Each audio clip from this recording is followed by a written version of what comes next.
پاکستان نے برطانوی air line نورس Atlantic کو آپریٹنگ کی منظوری دے دی۔ وزیر دفاع خواجہ نے اپنے ٹویٹ میں کہا کہ ایئر لائن لندن، مانچسٹر اور برمنگھم سے اسلام آباد کے لیے براہ راست پروازیں چلائے گی۔ بین الاقوامی ایئر لائنز کے آپریشنز میں اضافے سے مسابقتی ماحول کا فروغ ملے گا، عالمی معیار کی سروس اور کرایوں میں توازن پیدا ہوگا۔ وزیر اعظم شہباز شریف نے وفاقی کابینہ کا اجلاس آج طلب کر لیا۔ ذرائع کے مطابق اجلاس میں وفاقی دارالحکومت میں نئے بلدیاتی نظام کے حوالے سے مشاورت ہوگی۔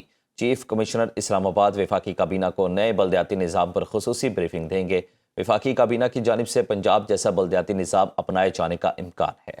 وزیر اعظم کے مشیر رانا ثناء اللہ کہتے ہیں کہ ملک کے 5 بڑوں کے درمیان اعتماد بڑھانے کے لیے رابطہ ہوا تو صورتحال بہتر سمت میں آگے بڑھ سکتی ہے۔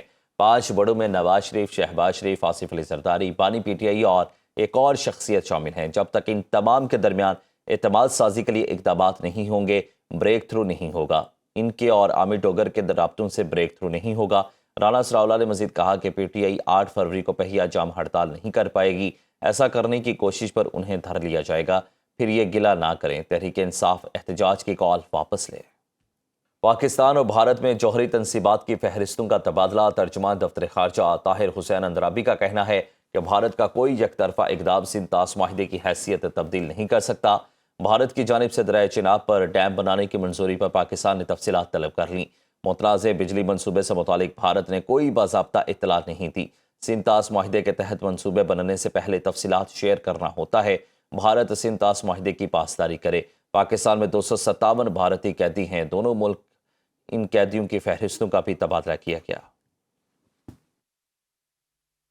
Accordingly, the list of nuclear installations and facilities in Pakistan was officially handed over to the representative of the Indian High Commission in the Foreign Office today, and I understand that the Indian government is also sharing the list of Indian nuclear installations with our High Commission in New Delhi today.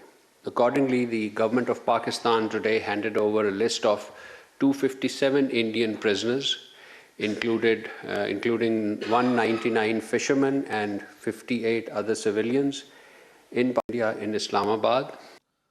Bloomberg نے پاکستان میں مہنگائی میں نمایاں کمی اور policy استحکام کی تصدیق کر دی۔ رپورٹ کے مطابق پاکستان میں معاشی نظم و نسق بہتر ہو رہا ہے۔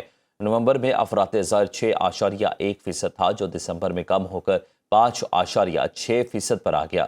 خوراک کی قیمتوں میں دباؤ کم اور غذائی افراط زر 3.24% تک محدود رہا۔ خوراک کی بہتر دستیابی سے مارکیٹ مستحکم ہوئی اور عوامی ریلیف کے آثار نمایاں ہوئے۔ توقع سے کم مہنگائی نے عوام کا اعتماد بڑھایا اور پالیسی کی سمت درست ہونے کی تصدیق کی۔ اسٹیٹ بینک نے استحکام کو مد نظر رکھتے ہوئے پالیسی ریٹ 3 سال کی کم ترین سطح پر کر دیا۔ بھارت کے لیے 2025 ناکامیوں اور ہزیمت کا سال رہا۔ فائنینشیل ٹائمز کی جائزہ رپورٹ کے مطابق سال 2025 بھارت کے لیے استحکام یا مضبوط پیش رفت کا نہیں، بحرانوں کا سال ثابت ہوا۔ پاک بھارت فوجی کشیدگی، امریکہ کے ساتھ تجارتی محاذرائی، مہلک طیارہ حادثہ، کرنسی کی کمزوری اور معاشی بے چینی نے بھارت کو کئی مسائل کی زد میں رکھا۔ ناکام اسٹریٹجک خود مختاری کے باعث بھارت کو امریکہ، چین اور روس کے ساتھ تعلقات برقرار رکھنے پر مجبور ہونا پڑا۔ جی ایس ٹی کی اصلاحات محدود شعبوں تک رہنے کے باعث معاشی ترقی رکاوٹ کا شکار رہی۔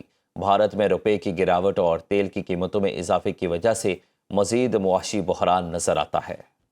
پاکستان اور بنگلہ دیش کے براہ راست فضائی رابطے بحال۔ پاکستان نے بنگلہ دیش کی ویمان ایئر لائنز کو براہ راست پروازوں کی اجازت دے دی۔ ڈی جی سی اے کراچی کے لیے پروازوں کی منظوری دی۔ ابتدائی طور پر ویمان ایئر لائنز کو 3 ماہ کے لیے اجازت دی گئی ہے۔ پاکستان ایئر اسپیس کے اندر طے شدہ روٹس پر عمل کرنا ہوگا۔